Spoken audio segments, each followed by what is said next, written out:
Shalom saudara dan saudari yang dikasihi dan diberkati Tuhan. Jumpa lagi dalam Injil dan Inspirasi hari ini.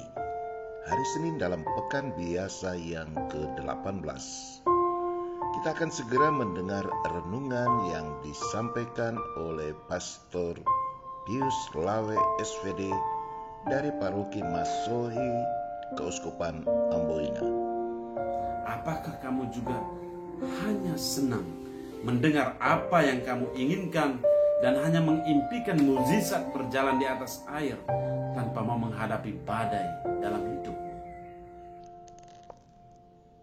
Demikian penggalan dari refleksi dan renungan Pastor Pius Lawe yang didasarkan pada bacaan kitab suci hari ini, Yeremia 28 ayat 1 sampai 17 dan Matius 14 ayat 22 sampai 36.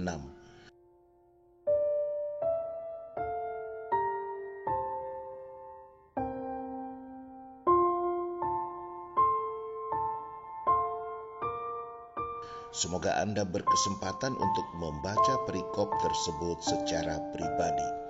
Mari kita awali dengan tanda kemenangan Kristus dalam nama Bapa dan Putra dan Roh Kudus. Amin.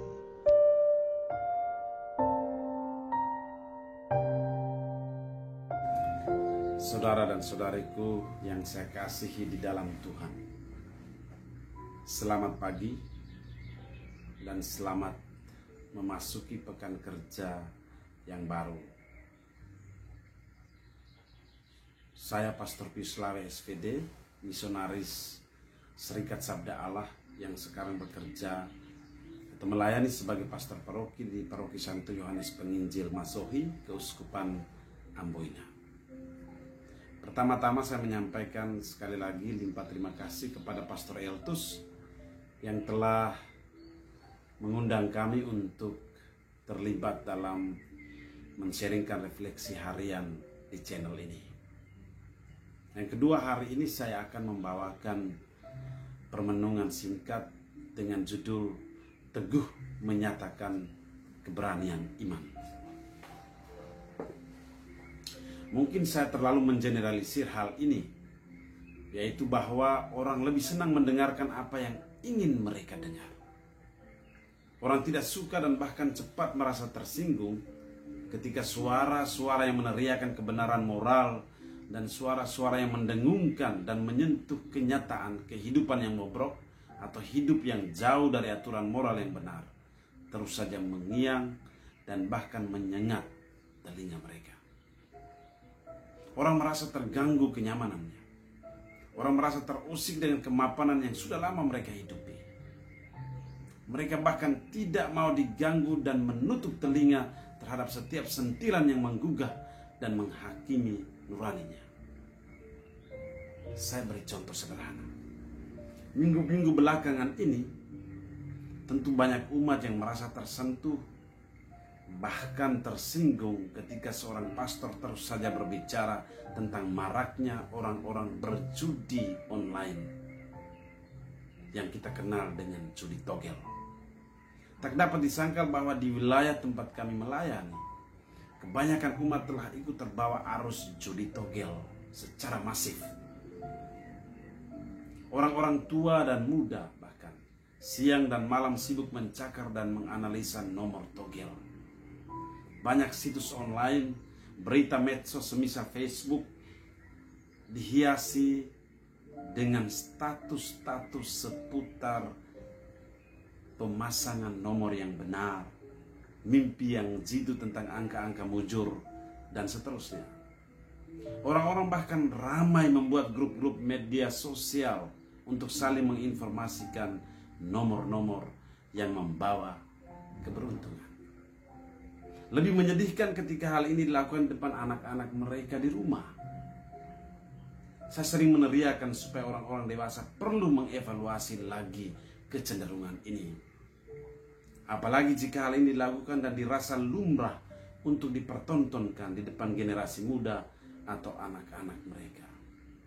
Ada gejala orang menjadi permisif, arti membiarkan hal-hal yang prinsipil dilanggar.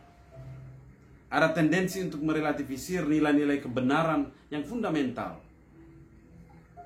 Dan ketika gejala dan tendensi ini disentil dan digugat, orang kembali pada kecenderungan ini, hanya senang mendengar apa yang mereka inginkan. Saudara dan saudariku, kecenderungan di atas bukan sebuah cerita yang baru terjadi di zaman ini. Kisah Nabi Yeremia dan Nabi Anania hari ini memberikan kepada kita gambaran tentang kebiasaan orang yang hanya senang mendengar apa yang mereka inginkan. Para pimpinan Israel tidak suka mendengar teriakan Nabi Yeremia yang menyentuh kenyataan hidup orang Israel di zaman Raja Zedekia waktu itu. Orang Israel melumrahkan banyak hal. Mereka merelativisir nilai-nilai moral yang fundamental. Teriakan Yeremia menyentuh kenyataan kebobrokan ini. Di dalam situasi ini muncul sosok Nabi Hanania yang meneriakan sesuatu yang secara total terbalik dengan apa yang Nabi Yeremia serukan. Perang lidah terjadi antara dua orang Nabi Tuhan. Siapa yang harus dituruti? Dalam kenyataannya, orang-orang Israel dan pimpinannya lebih senang mendengar apa yang mereka inginkan. Mereka tidak ingin mendengar ramalan tentang kehancuran Israel dan keruntuhan pimpinan-pimpinan Israel. Mereka lebih percaya pada teriakan hiburan Nabi Hanania yang mengimpikan tindakan Allah untuk membawa kembali Israel dari pembuangan Babel dan membawa kembali semua kelengkapan bait Allah yang telah dirampok bangsa penjajah. Yeremia justru tak segan-segannya meramalkan kehancuran Israel sesuai dengan apa yang dia dengar sendiri dari Allahnya. Kehancuran ini diakibatkan oleh kebobrokan hidup bangsa Israel sendiri. Nyata di sini bahwa orang lebih senang mendengar apa yang mereka inginkan, meskipun pada kenyataannya mereka sedang mempraktekkan apa yang salah di mata Tuhan yang justru membawa mereka kepada kehancuran. Yeremia sungguh berani dan teguh mengikuti suara hatinya untuk meneriakan apa yang benar. Hanania hanya ingin meninabobohkan Israel dengan kata-kata penghiburan fiktif. Saudara dan saudari, iman memang harus dibuktikan dengan keberanian yang sungguh. Iman yang sungguh juga terbukti di dalam kenyataan hidup yang kita alami. Hal ini juga tampak dalam pengalaman iman Petrus dan rekan-rekannya di hadapan Yesus. Petrus, sosok yang timbul tenggelam dalam perjuangan yang mengikuti Tuhan, sering tampil menjadi pahlawan tanpa banyak pertimbangan. Ketika disaksikan bahwa Yesus sedang berjalan di atas air, dia serta-merta mau melakoni hal yang sama. Kenyataannya, ketika dia merasakan tiupan angin kencang, Petrus mulai tenggelam dan berteriak minta tolong kepada Tuhan. Tuhan, tolong, aku tenggelam. Petrus mengimpikan mujizat berjalan di atas air seperti gurunya, tetapi dia tidak membekali dirinya dengan kepasrahan diri yang sungguh pada Allah dan bersedia menghadapi tiupan angin zaman yang mengancam hidup dan kemapanannya. Petrus mengimpikan kebangkitan tanpa rela mau memangku salib. Petrus mendambakan yang enak tanpa mau menghadapi badai dan topan. Petrus seperti hanya senang dengan mujizat berjalan di atas air, tetapi takut menghadapi angin sakal. Petrus bak orang-orang yang hanya senang untuk mendengar apa yang mereka inginkan. Saudara dan saudariku, hari ini kita diajak untuk berintrospeksi, melihat ke dalam diri kita masing-masing. Sebagai imam dan biarawan, saya bertanya diri, apakah seperti orang Israel, saya hanya senang mendengar apa yang saya inginkan dan menolak apa yang menggugah nurani saya? Apakah seperti Nabi Hanania, saya hanya meneriakan dusta atau kebohongan hanya untuk bisa tetap tinggal dalam zona nyaman dunia saya. Atau sebaliknya saya seperti Nabi Yeremia yang berani untuk meneriakan kebenaran meskipun saya tahu dan sadar akan konsekuensinya bagi hidup dan keberadaanku. Ataukah saya seperti Petrus yang mengimpikan mujizat berjalan di atas air tetapi takut menghadapi atau menghindari badai hidup yang menerjang. Dan kepadamu sekalian saudara dan saudariku, apakah kamu juga hanya senang mendengar apa yang kamu inginkan dan hanya mengimpikan mukjizat berjalan di atas air tanpa mau menghadapi badai dalam hidupmu? Tentu saja ini berat. Entah sebagai orang tua, sebagai suami, sebagai istri, sering kita menghadapi situasi dilematis seperti ini. Atau tinggal dalam zona nyaman dan hanya senang mendengar apa yang kita inginkan, atau berani untuk meneriakan kebenaran dan keluar dari zona nyaman dengan memperhitungkan dan siap menghadapi konsekuensi yang bahkan bisa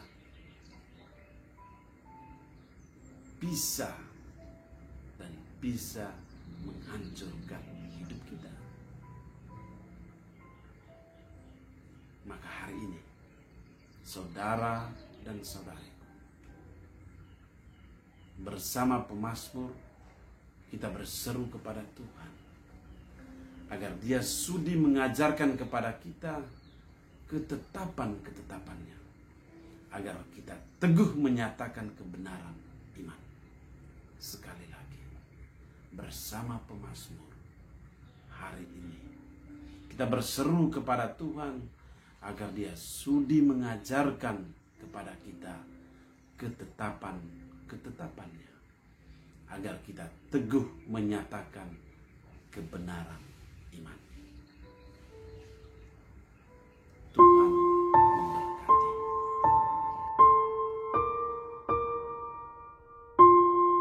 Saudara-saudari, demikianlah Inri, Injil, dan Inspirasi hari ini. Atas nama kita semua saya ucapkan terima kasih banyak kepada Pater Pius Lawe SVD. Semoga Pater tetap sehat, penuh sukacita, dan selalu boleh menjadi tanda kehadiran berkat Tuhan bagi umat yang dilayani, khususnya di Paroki Yohanes Penginjil Masohi, Keuskupan Amboina. Saudara-saudari, silakan meneruskan renungan ini kepada anggota keluarga, teman, sahabat di dalam rukun dan komunitas, sehingga semakin banyak orang terinspirasi oleh kebenaran sabda Tuhan. Selamat beraktivitas, salam sehat, Tuhan Yesus memberkati kita. Dalam nama Bapa dan Putra dan Roh Kudus. Amin.